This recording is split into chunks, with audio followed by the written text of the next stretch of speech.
അങ്ങനെ തൃശ്ശൂര് പാലക്കാട് ഏരിയയിലൊക്കെ ചൂട് കമ്പാരിറ്റീവ്ലി കൂടാനുള്ള കാരണം എന്താ? അത് ഈ സർഫസ് ഒരു പ്രശ്നം. രണ്ടാമത് പാലക്കാട് ഗ്യാപ്പിന്റെ ഒരു പ്രോക്സിമിറ്റി. മീൻസ് പാലക്കാട് മുമ്പേ പറഞ്ഞില്ലേ ഒരു ഈ ആന്റി സൈക്ലോണിൽ നിന്ന് വരുന്ന ഒരു ചൂട് കൂടിയ കാറ്റ് പാലക്കാട് ഗ്യാപ്പിലൂടെ വന്നിട്ട് തൃശ്ശൂര്, ഈവൻ മലപ്പുറം, കണ്ണൂരും ചെറിയൊരു ഇൻട്രൂഷൻ ഉണ്ട്.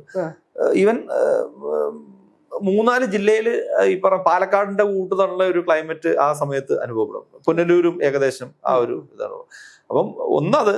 രണ്ടെന്ന് പറഞ്ഞു കഴിഞ്ഞാൽ അതാത് പ്രദേശത്തിന്റെ സർഫസ് ഇതിനെ ഇതുമായിട്ട് ബന്ധപ്പെട്ട് കിടക്കുന്നത്. അപ്പൊ സർഫസിൽ ഉണ്ടാകുന്ന മാറ്റങ്ങൾ, ലാൻഡ് യൂസിൽ ഉണ്ടാകുന്ന മാറ്റങ്ങളെല്ലാം ഇതിനെ എങ്ങനെ ബാധിക്കുന്നു എന്നൊക്കെ അതാണ് മൈക്രോ ക്ലൈമറ്റിക് ലെവലിൽ ലാൻഡിലുണ്ടാകുന്ന മാറ്റങ്ങൾ. ഈ പറഞ്ഞ ഇവാപറേഷൻ, ട്രാൻസ്പിറേഷൻ, പണ്ട് കാലത്ത് കാട് ഒക്കെ ഉണ്ടായിട്ട് കൂടിയിരിക്കുന്ന സ്ഥലത്ത് അതിനെ കാടെല്ലാം വെട്ടിത്തെളിച്ചിട്ട് നമ്മൾ കൺവേർഷൻ ആണല്ലോ. ഇപ്പം ഫോറസ്റ്റ് ലാൻഡിനെ അഗ്രികൾച്ചർ അല്ലെങ്കിൽ പ്ലാന്റേഷൻ ആയിട്ട് കൺവേർട്ട് ചെയ്യുമ്പോൾ എന്തെല്ലാം തരത്തിൽ മൈക്രോ ക്ലൈമറ്റിൽ ഈ പറഞ്ഞ പോലെ എനർജി ലെവലിൽ എന്തെല്ലാം മാറ്റം വരുന്നു.